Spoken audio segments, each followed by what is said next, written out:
आज हम आप लोग को जो बताए थे पार्ट 1 में प्रकाश का परावर्तन तथा अपवर्तन के बारे में पार्ट 1 तो बताए थे।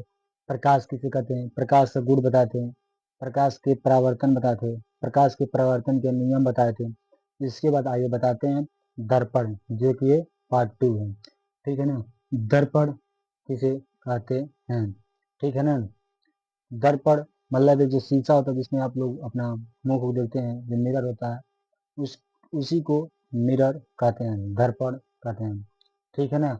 आइए बताते हैं, यदि किसी चिकने या पारदर्शी माध्यम तल के एक पृष्ठ पर कलई अथवा लाल ऑक्साइड का लेप करके दूसरे पृष्ठ को परावर्तक पृष्ठ बना दिया जाए तो उसे दर्पण कहते हैं।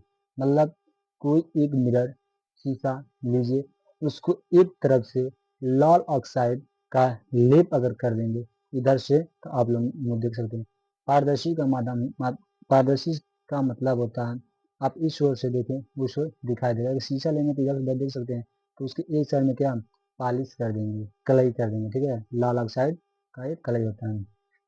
जैसे कि यह एक पारदर्शी का मिरर ले लेंगे, उसके एक तरफ कलई कर देंगे। ठीक है ना, लाल ऑक्साइड होता है, एक तरफ कलई कर देंगे। ठीक है ना। इसको कहते हैं कलई, कलई वाला पृष्ठ होता है।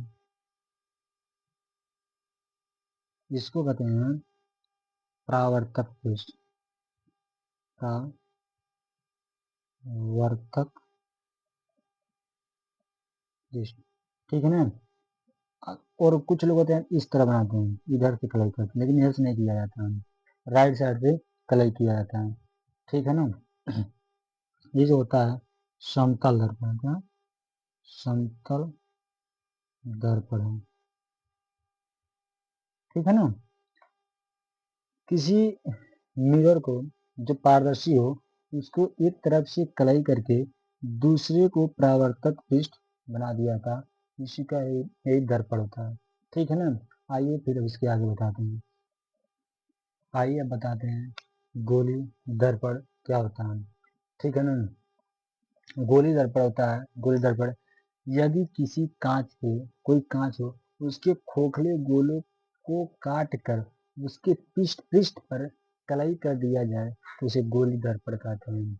ध्यान से सुनिएगा, यदि किसी कांच पे, कोई कांच हो खोखला अंदर से, ठीक है, खोखले गोला हो, काट कर उसके पृष्ठ पर कलई कर दिया जाए तो गोली दर्पण कहलाता है। ठीक है ना। और इसी गोली दर्पण को जब हम बीच में काट देते हैं, दो भाग देते हैं, इधर से हो गया ना दोनों भाग में, उसके एक पृष्ठ पर कलई राइट साइड से हमेशा होता है। ध्यान से ही आसान से करना, कोई लोग इधर से कर देंगे या इधर से कर देंगे। तो इधर राइट साइड से जब कलई कर दिया जाए तो जो उभरा हुआ भाग होता है, इधर से इस तरह हो गया, इधर से कलई कर दिया जाता है तो ये होता है उत्तल दर्पण। और जो उभरे हुए भाग को कलई कर दिया जाता है तो होता है अवतल दर्पण। आइए अब बताते हैं उत्तल दर्पण और अवतल दर्पण का परिभाषा। ठीक है, एकदम आसान से समझिएगा।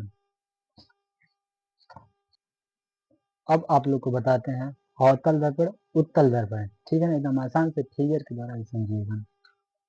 अवतल दर्पण वह गोली दर्पण जिसका परावर्तक पृष्ठ अंदर की ओर दबा होता है अवतल दर्पण कहलाता है।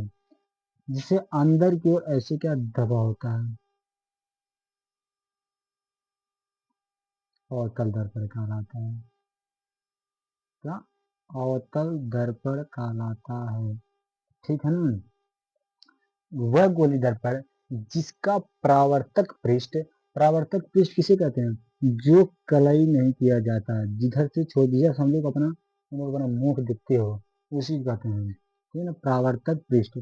इसी जिधर से कलई नहीं हुआ होता उसी को परावर्तक पृष्ठ कहते हैं। और यही तो धंसा हुआ है तो उसी को कहते हैं अवतल दर्पण।